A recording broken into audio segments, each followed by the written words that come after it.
আজকে আমরা অষ্টম শ্রেণীর গণিত বইয়ের অধ্যায় 11 অনুশীলনী 11 একটা সমস্যা নিয়ে আলোচনা করব। সমস্যাটি হচ্ছে অবিন্যস্ত উপাত্তের গড়, মধ্যক ও প্রচুরক নির্ণয়।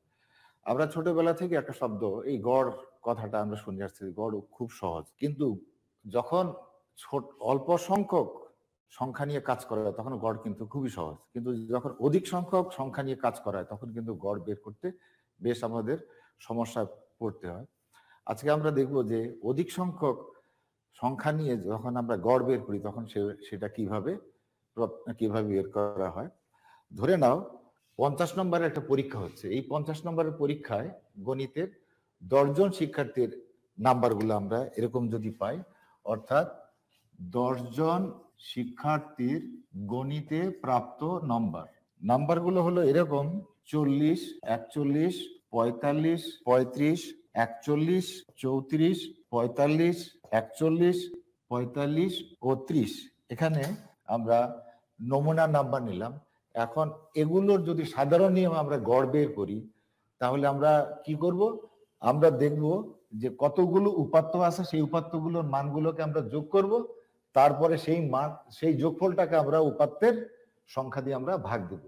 কিন্তু এখানে একটা বিশেষ সূত্র ব্যবহার করা। সূত্রটা এরকম: গড় এক্স এর উপরে এরকম একটা দাগ দেওয়া হয়, এটাকে বলা এক্স বার। সূত্রটা হলো নিচে দেওয়া হলো এন। এই এন হচ্ছে যতগুলো উপাত্ত থাকবে সেই উপাত্তগুলোর সংখ্যা। যেমন এখানে 10টি উপাত্ত আছে, সেই 10টি উপাত্তের সংখ্যা হলো এন। এন এর মান হলো এখানে 10। আর আরেকটি কথা বলা হয় এক্স, আর নিচে একটা আই লেখা হয়। এক্স, এই আইটাকে বলা হয় এক্স সাব আই।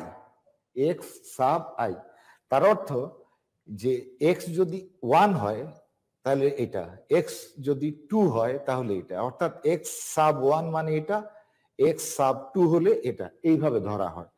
এবং যেহেতু আমরা যোগ করব তাহলে এই যোগের জন্য একটা যোগফলের একটা চিহ্ন আছে, এই চিহ্ন, এরকম একটা চিহ্ন ব্যবহার করা, এটাকে সমষ্টি চিহ্ন, অর্থাৎ এটাকে আমরা বলি সামেশনের চিহ্ন। আর যেহেতু আমরা একে শুরু করব 1 নম্বর উপাত্ত থেকে 10 নম্বর উপাত্ত পর্যন্ত, এই জন্য এখানে লেখা হয় নিচে আই হচ্ছে i is equal to 1 to, এখানে ধরা হয় আমরা এখানে 10টা হলে 10 লিখবো, কিন্তু এখানে আপাতত লিখে রাখলাম আমরা কে, অর্থাৎ এখানে কে এর মান, বা তুমি ইচ্ছা করলে এখানে কে এর পরিবর্তে তুমি এনও বলতে পারো এটা। অর্থাৎ আমাদের এখানে এই 10টি সংখ্যার আমরা যোগফল বের করবো, এই জন্য আমরা এখানে এন লিখলাম। আচ্ছা, পরবর্তীতে যখন আমরা যাব তখন আমরা কি করব? এই এন হচ্ছে কতগুলো উপাত্ত আছে। আগেই আমরা দেখলাম এখানে উপাত্ত হলো 10টি, অর্থাৎ এখানে উপাত্তের সংখ্যা হলো 10। তাহলে আমরা এই জন্য এখানে লিখলাম 10। তারপর যোগ করব কাদেরকে? এদেরকে। তাহলে আমরা যোগ করব 40 যোগ 41 যোগ 45 যোগ 35 যোগ এই 41 যোগ 34 যোগ 45 যোগ 41 যোগ 45 যোগ 30। তাহলে আমাদের যোগফল আসবে 397। 397কে যদি আমরা 10 দিয়ে ভাগ দেই তাহলে আমাদের ফল আসবে, অর্থাৎ 397 ভাগ 10, অর্থাৎ এখানে আসবে 39.7। আর একটা কথা খেয়াল রাখবে, দশমিক বিন্দুর পর কিন্তু আমরা অনেকে ভুল করে এই সংখ্যাগুলো একত্রে উচ্চারণ করি। কখনো একত্রে উচ্চারণ করতে নাই। দশমিক বিন্দুর পর প্রত্যেকটি অঙ্ক আলাদা আলাদা করে উচ্চারণ করতে হয়। এখানে 39.7 হচ্ছে আমাদের এই 10টি উপাত্তের গড়। এই যে আমরা গড়টা বের করলাম, এই পদ্ধতিটাকে আমরা কি বলতে পারি? এই পদ্ধতিটাকে আসলে বলা হয় সরাসরি পদ্ধতি। এখন আমরা কেন সরাসরি পদ্ধতিটা আগে বের করলাম? আমরা সরাসরি পদ্ধতিতে গড় বের করে আমরা চেক করব যে আমাদের আর যত উপায় আছে ওই উপায়ে গড় বের করলে ঠিক এই রেজাল্টটার সাথে, অর্থাৎ এই উত্তরের সাথে মিলে কিনা।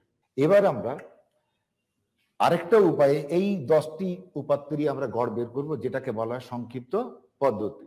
আমরা সরাসরি পদ্ধতিতে আমরা গড় বের করে দেখলাম গড়টি ছিল কত, আমরা লিখে রাখি এখানে। আমাদের গড় ছিল 39.7, এটা ছিল আমাদের গড়, অর্থাৎ এক্স বার গড়। এবার আমরা অন্য একটা উপায়ে, অর্থাৎ যেই পদ্ধতিটাকে বলা হয় সংক্ষিপ্ত পদ্ধতি, এই গড় বের করার নিয়ম হলো, প্রথম আমরা দেখব যে আমাদের এখানে কয়টি উপাত্ত আছে, এখানে 10টি উপাত্ত আছে। তাহলে আমরা হেডিংটা লিখে নিই। হেডিংটা হলো উপাত্ত। উপাত্তগুলোকে আমরা কি বলতে পারি? X sub I. তারপরে আমরা এক্স সাব আই মাইনাস এ, আমি পরে বলতেছি এটা কি। এবার এখানে আমি লিখব ক্রমযোজিত যোগফল। ক্রমযোজিত বিয়োগফল।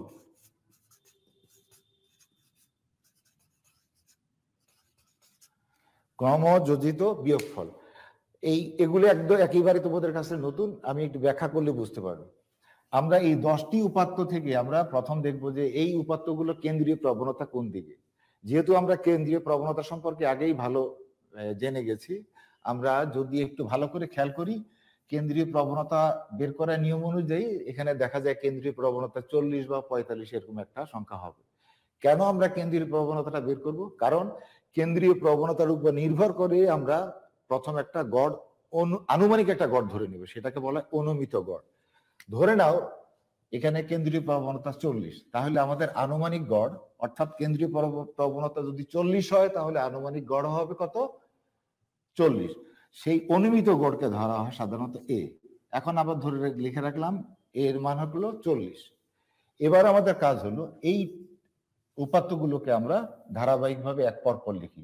তাহলে এখানে প্রথম আছে 40, তারপরে 41, তারপরে 45, 35, তারপরে 41, তারপরে 34, তারপরে হলো 45, তারপরে 41, 45 এবং 30।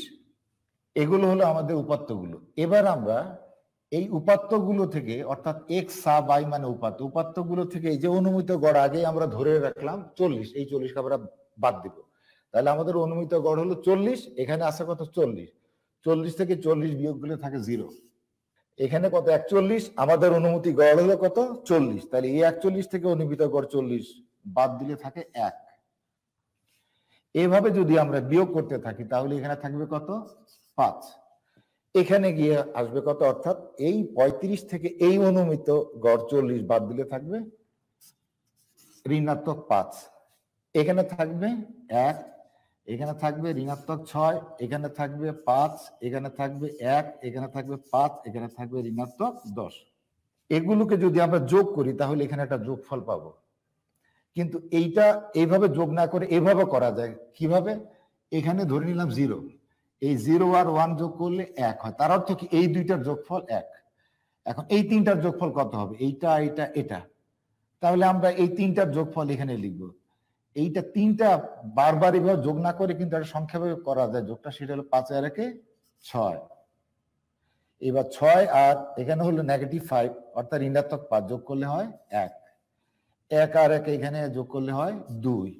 2 এর সাথে এই ঋণাত্মক 6 যদি আমরা যোগ করি তাহলে পাবো ঋণাত্মক 4। এই ঋণাত্মক 4 এর সাথে যদি আমরা 5 যোগ করি তাহলে পাবো কত? 1। এই 1 এর সাথে 1 যদি আমরা যোগ করি তাহলে পাবো কত? 2। 2 এর সাথে 5 যোগ করলে পাবো কত? 7। 7 এর সাথে এই ঋণাত্মক 10 যদি আমরা যোগ করি তাহলে পাবো -3। এখানে ব্যাপারটা একটু গোলমেলে লেগে যেতে পারে তোমাদের কাছে, তোমরা ছোট মানুষ। আসলে এখানে এগুলো হচ্ছে বিয়োগফল। কার সাথে? এই উপাত্তগুলোর সাথে এই অনুমিত যে গড়টা আমরা ধরেছিলাম সেই গড়টার, অর্থাৎ থেকে অনুমিত গড় 40-এর সাথে এই যে উপাত্তগুলো তার পার্থক্যটা, অর্থাৎ পার্থক্যকে আমরা বিয়োগফল বলি। আর এইখানে আমরা কি করতেছি? এই যে বিয়োগফলগুলোকে আমরা যোগ করতেছি, আসলে এটা হলো ক্রমযোজিত বিয়োগফলের সমষ্টি।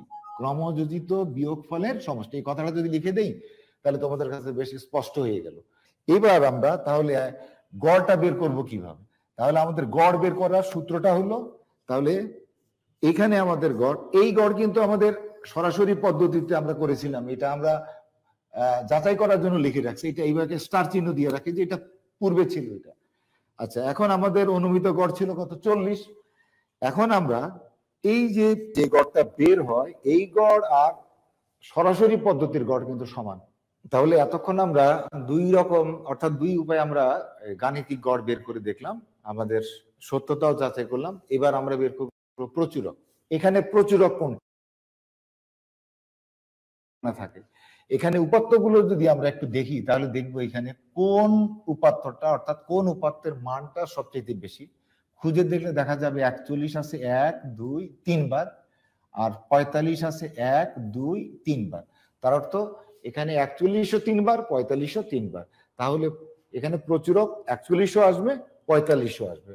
অর্থাৎ আমরা লিখতে পারি এখানে এই উপাত্তগুলোর প্রচুরক হবে কত? 41ও প্রচুরক হবে, আবার 45ও প্রচুরক হবে। অর্থাৎ এইটা আমাদের প্রচুরক বের হয়ে গেল। এবার আমরা বের করব মধ্যক। সেখানেও ওই পূর্ববর্তী ক্লাসে কেন্দ্রীয় প্রবণতা যখন আমরা বের করি তখন আমরা বলেছি মধ্যক কোথায় থাকে? মধ্যক থাকে ঠিক মাঝখানে। তাহলে এই উপাত্তগুলোকে আমরা এবার সাজাবো, সাজিয়ে দেখব মাঝখানে কোন উপাত্তটি আছে। তাহলে এটা আমাদের মুছে ফেলতে হবে এবং মনে রাখো প্রচুরক এখানে 41 থেকে 45। তাহলে আমরা যদি এই উপাত্তগুলো তো এখন ছোট বড় সাজানো নাই, তো আমরা যদি এটাকে কিভাবে সাজাই?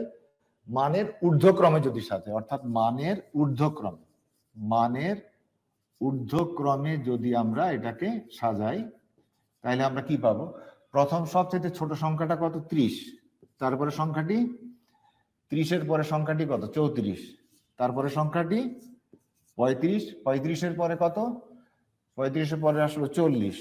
40-এর পরে 41। 41 3 বার।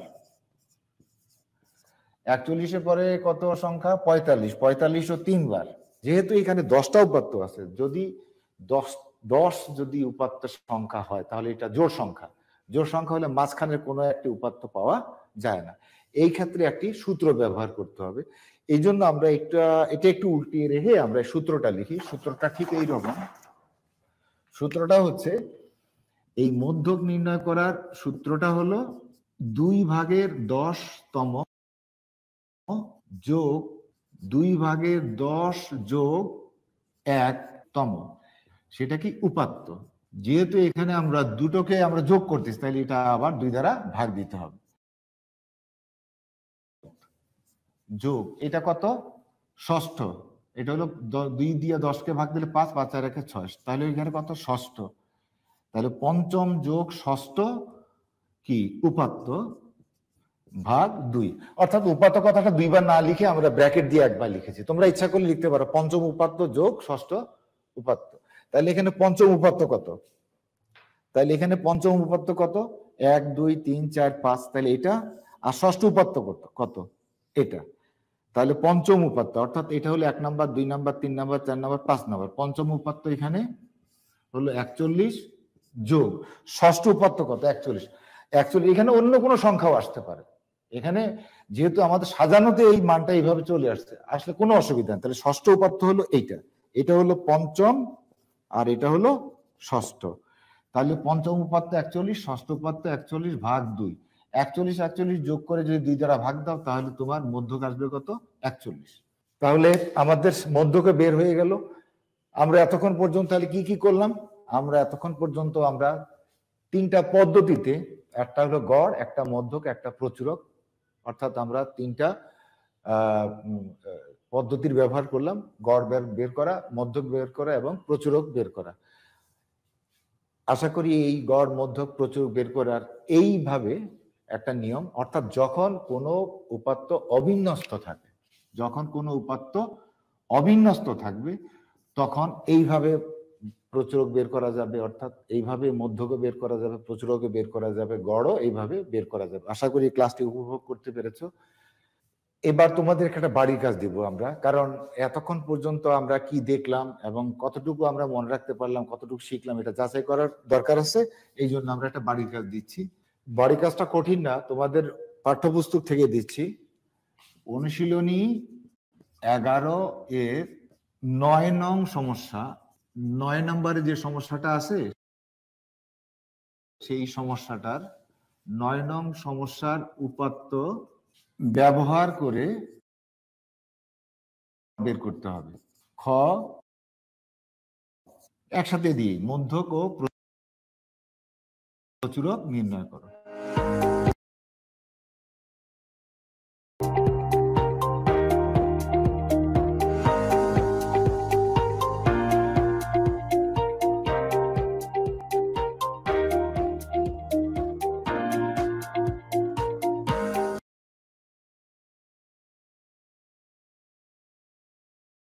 হয়, তাহলে তোমরা লগ ইন করলে সেখানে এই ভিডিওটি দেয়া থাকবে। ভিডিওটি আবার পরেও যদি কোনো প্রশ্ন থাকে সেখানে প্রশ্ন করার সুযোগ আছে, সেখানে কুইজ থাকবে, কুইজগুলো উত্তর দেওয়ার চেষ্টা করো। আর তোমাদের সমস্যার কথাগুলো সেখানে